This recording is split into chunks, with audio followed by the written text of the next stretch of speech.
Hello everyone and welcome back to my channel, and if you are new, welcome. So happy to have you here today. I'm starting off this makeup transformation on my beautiful friend Maddie by using a Technique 06 brush from Mikasa Beauty along with my Maybelline Masterprime Blur and Smooth Primer to prep the skin for foundation.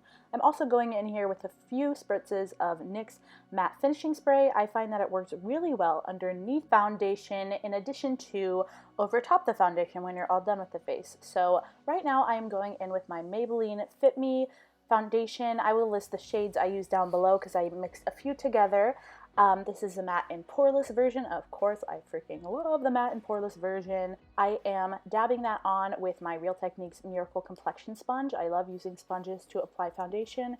And yeah, I'm just kind of speeding through this part because ain't much going on there. After the foundation is done, I'm going in with my fingers to dab just a bit of this NYX Dark Circle Corrector concealer, whatever it's called. I'll list it down below, of course, under her eyes to help counteract any dark circles she has. And that's going to go underneath of this Maybelline Fit Me concealer. Again, shades will be down below because I don't know off the top of my head. But yes, I like to use a color corrector if I can, just a light salmon one for circles, and then you don't have to use as much concealer. And it really helps to maximize the amount of brightening that your concealer can do on top of that color corrector, if that makes sense. So yeah, here I am dabbing in that concealer, blending it all out, same sponge.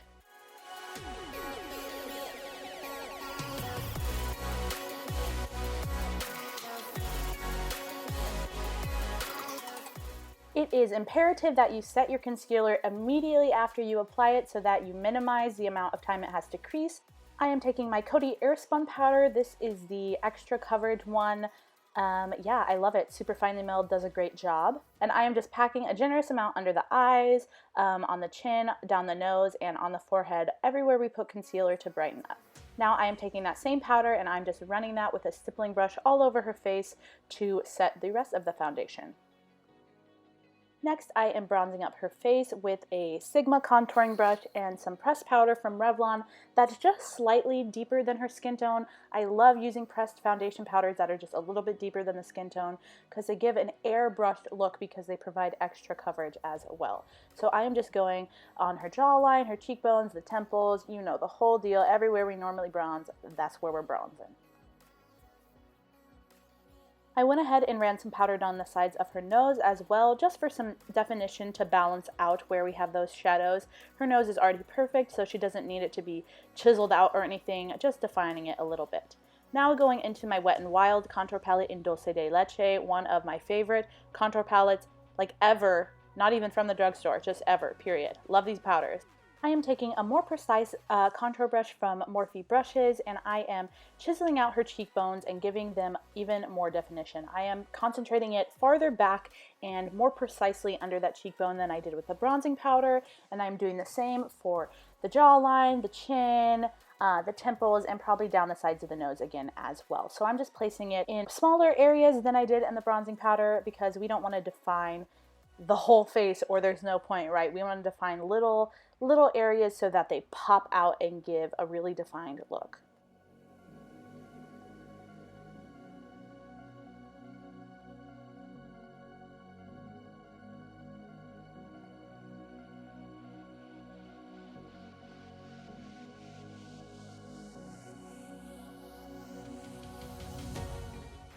Next, I'm going in with that same stippling brush we used to set the face with no additional powder. I'm just using whatever's left over, and I'm just blending that all out, making sure there's no harsh lines, la la la la, you know the drill.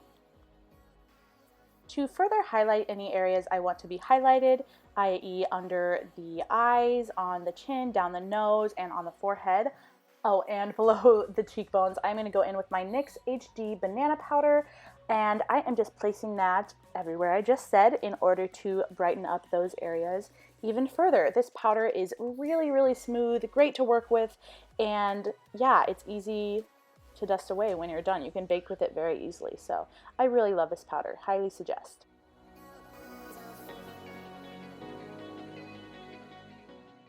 Now going in with that same stippling brush and blending everything out, dusting away the excess powder.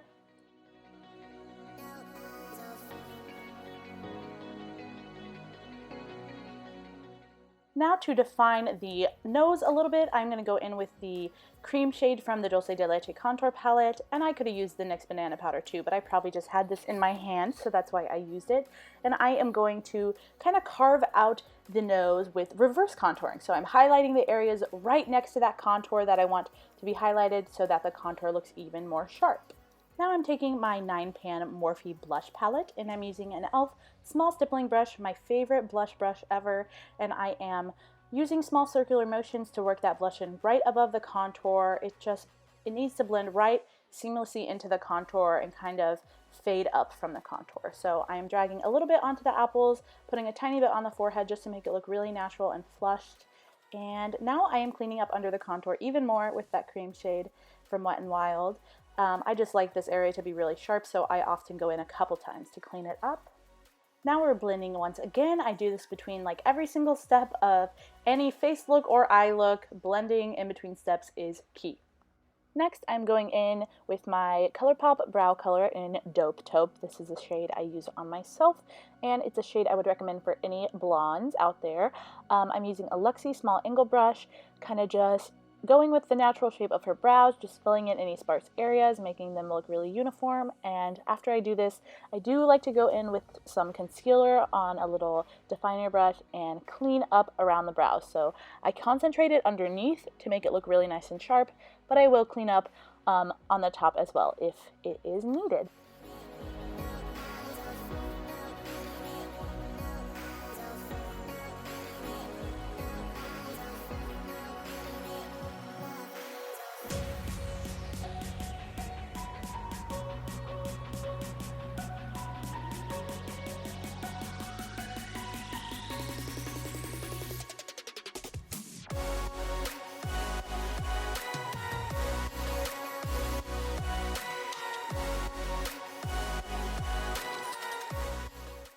After the brows are done, I am going to go ahead and go in with my NYX setting spray again and set all of the powders and everything we've put on top of her face to really help it stay throughout the day, and also putting a liquid on top of the powders really helps it settle in and look more like skin again. So I also like to spray my setting spray before I do the highlight to help intensify it. So that's what I'm doing here. I'm using my Sigma little strobing fan brush, and I'm going into the Anastasia Ultimate Glow Kit, kind of taking a mixture of several shades and just going to town, doing the cheekbones, tip of the nose, cupid's bow, forehead, you know, chin.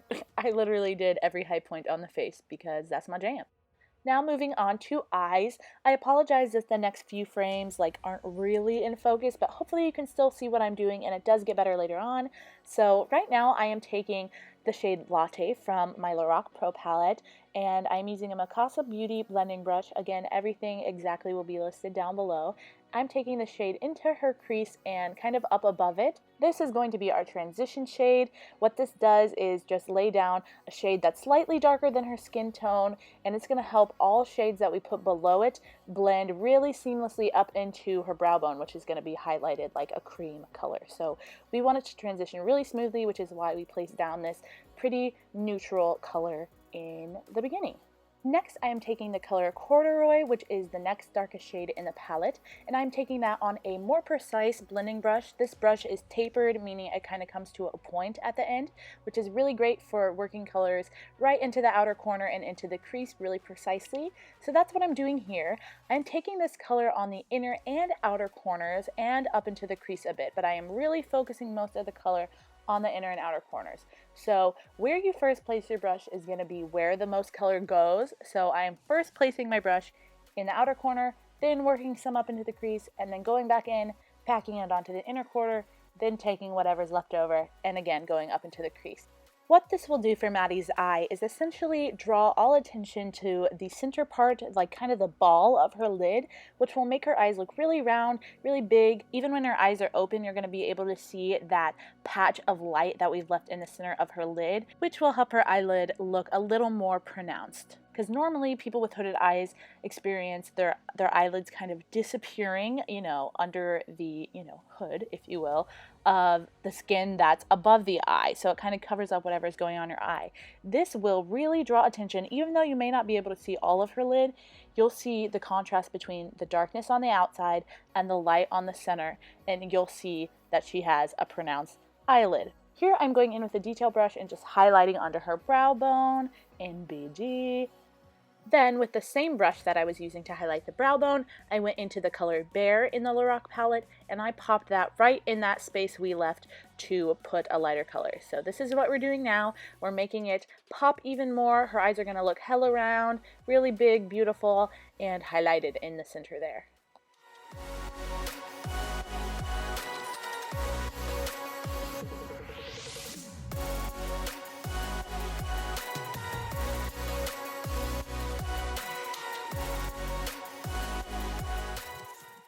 Then I'm going in with my original blending brush from Mikasa Beauty and I am blending out that color because I was pretty messy with it, as you can see. I'm just dusting away the excess and kind of going over the edges of it. Then because I wanted more glimmer and shine, I added this Broken Pixie blush and highlight duo. It's just really shimmery and beautiful, so I decided to add that right in the center of her lid as well. Again, I am taking my blending brush and blending around the edges. Next, I am setting Maddie's brows with some clear mascara. I like to use this as brow gel because it works pretty dang well. Then, in preparation for false lashes, I am curling her eyelashes and adding just one coat of mascara. I'm using Maybelline Lash Sensational. This is one of my favorite mascaras at the moment. It really does a great job of both lengthening and volumizing the lashes. Here I am just popping on some Christina wispy lashes. These can only be found like online, but they're really inexpensive. I will list where I found them down below.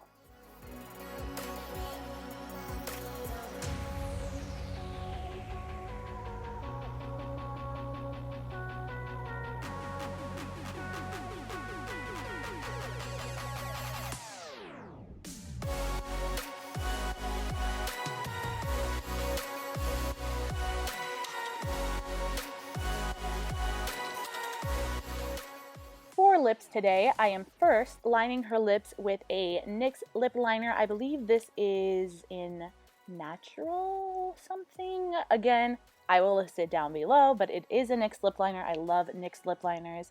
Afterward, I'm going to go in with a NYX Lip Lingerie. These are a really nice formula of not liquid lip, but kind of like that moussey texture. So they don't dry down completely matte, but that does mean they are super comfortable to wear and they look really beautiful. I love this nude shade here. I believe it is Push Up. Again, it will be listed down below if I am wrong. But yeah, I really, really love these lip lingeries. I wanted to include this clip here because it is real life. I am not perfect by any means. I always, well not always, but most of the time have to go in and clean up around the lip line with concealer and a small detail brush just to get it as perfect as I want it to be. I cannot have any slappiness going on, no sir, so I'm just making it perfect. And then I'm going in and re-highlighting her Cupid's bow just to make sure it's as intense as I want it. Lastly, I am just blending in her natural lashes with the falsies to make sure they look as natural as possible. To finish off, I'm applying just a bit of mascara to her lower lashes, and then the look is finished. Here is the completed look, you guys. I hope you enjoyed it. Please give it a big thumbs up and subscribe if you did. Thank you to Maddie for being my gorgeous model, and I'll see you guys in my next video. Bye. Okay, we're gonna go. Yeah, here we go. Yeah, here we go. Yeah, here we go. Say what? Learn smooth, girl. We're gonna learn smooth. Actually, I'm not even. Okay, look up. Oh, look up. Boy! Yes, I'm Big Daddy. This is so awkward. I know it is, but like it's necessary.